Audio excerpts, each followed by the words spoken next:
Good morning, everyone. May the Lord richly bless you. Thank you so much for listening in to our live broadcast. I'm Jason DeMars.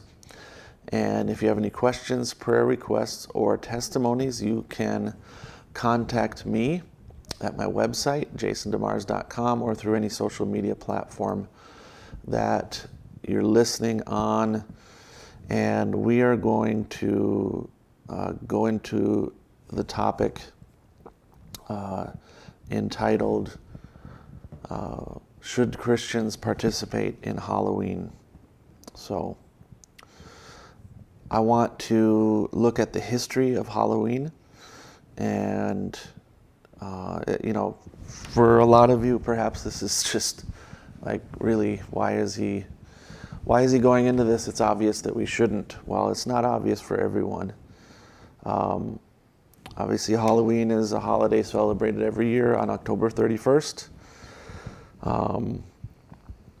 The history of it is that it's from a tradition that originated with ancient Celtic festivals, specifically called, it's spelled Samhain, but it's Samhain. People would light bonfires, wear costumes to ward off evil spirits. Then in the 8th century, the Pope Gregory III, designated November 1st as a time to honor all the saints. And soon after that, All Saints' Day incorporated some of the traditions of Samhain, the Celtic traditions. And the evening before All Saints' Day, which was November 1st, was called All Hallows' Eve, and later Halloween. Over time, Halloween developed and changed and incorporated different things into it, like trick-or-treating, and those are different traditions that came from Ireland, the Celtic traditions, carving jack-o'-lanterns, festive gatherings, wearing costumes, eating treats. All of those things have their origin. 2,000 years ago, the Celts lived in what is now Ireland, United Kingdom, and parts of northern France. Their new year started at the end of the harvest, which was November 1st. So it marked the end of summer and the harvest and the beginning of the dark, cold winter, a time that they associated with death. So the Celts believed on that night that before the new year, the boundary between the worlds of the living and the dead became blurred. And so they believed that the spirits of the dead returned to earth that day. And so they believed that those other spirits, the Druids, which were the priests, were able to make contact with the spirits of the dead in order to make predictions about the future. So you can see that this was truly a satanic religion, and it was a means of deceiving the people. Spirits would come and make themselves known to the satanic Druid priests, and they would prophesy, tell the future, and there was other things that they did, which was one of the traditions was they would have a human sacrifice on Samhain, or what we now call Halloween, but Samhain, or it's spelled Samhain. So they would have a human sacrifice. What they would do was the Druid priests would go door to door.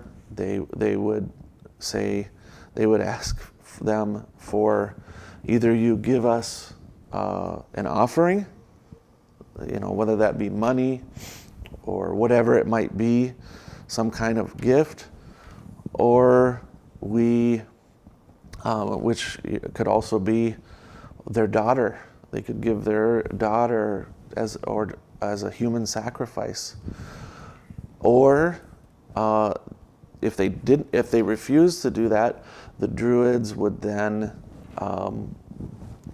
put a spell or put a curse on the home, and many times people in the family or the whole family died. These demonic spirits attacked them and killed them. And the people during that celebration would dress up. They would mostly wear animal heads and skins, and they would celebrate during that way. So then as time went on, the Romans took over those lands in that area. They started combining some of the Roman traditions around that time period with the Celtic traditions of that time period. Then we fast forward to 609 AD, and the Pope started All Martyrs' Day on November 1st, and eventually that changed to All Saints' Day. And slowly those traditions began to combine with each other. So when they combined, they continued on. This eventually came over to America. During colonial New England, Halloween didn't exist because there were absolutely rigid laws forbidding that under the Puritan and Pilgrim governments that were in place there. However, as Irish immigrants came over, some of these things began to become a part of American culture, especially in the last half of the 19th century. So many new immigrants came, millions of Irish came, and it started to make that a popular celebration. And that's where, taking from the European traditions, Americans started to dress up in costumes, go house to house, asking for food or money, which has now become the trick or treat thing. And then many of these things of witchcraft and pranks and ghosts and so forth started to find their way into American culture. And now we have what we have today. I mean, just at face value as a Christian, you look out and you see ghosts, and you see bones, and you see creepy things that are going on. It should warn us right away that this is not a godly thing to participate in. So should we participate in Halloween as Christians? Absolutely not. Should we trick or treat? Absolutely not. These are from pagan origins. Yes, many people say, well, it's at face value, going door to door, asking for candy, dressing up like a Bible character. There's nothing wrong with that. Okay, maybe. But the way it is practiced today, Halloween is dark and it's demonic. And as Christians, we need to have no fellowship with the unfruitful works of darkness.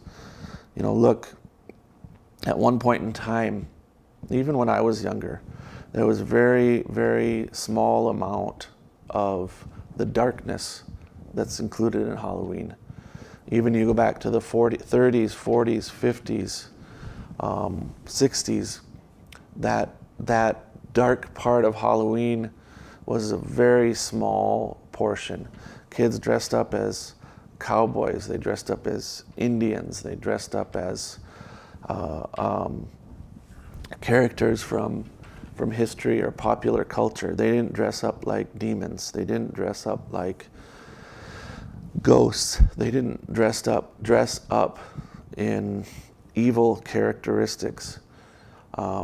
This whole tradition, all of the way Halloween is practiced today, now has become dark and demonic, and the realms of Satanism have gotten inserted back into it. And it is something a Christian should avoid completely. And so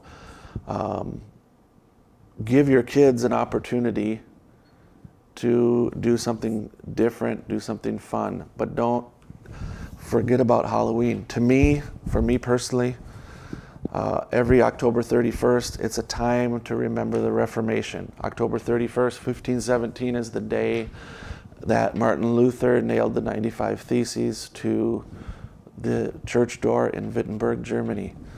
That's what I remember. I remember God bringing a great Reformation, starting a Reformation to restore the church back to the original faith. So that's what I remember on that day.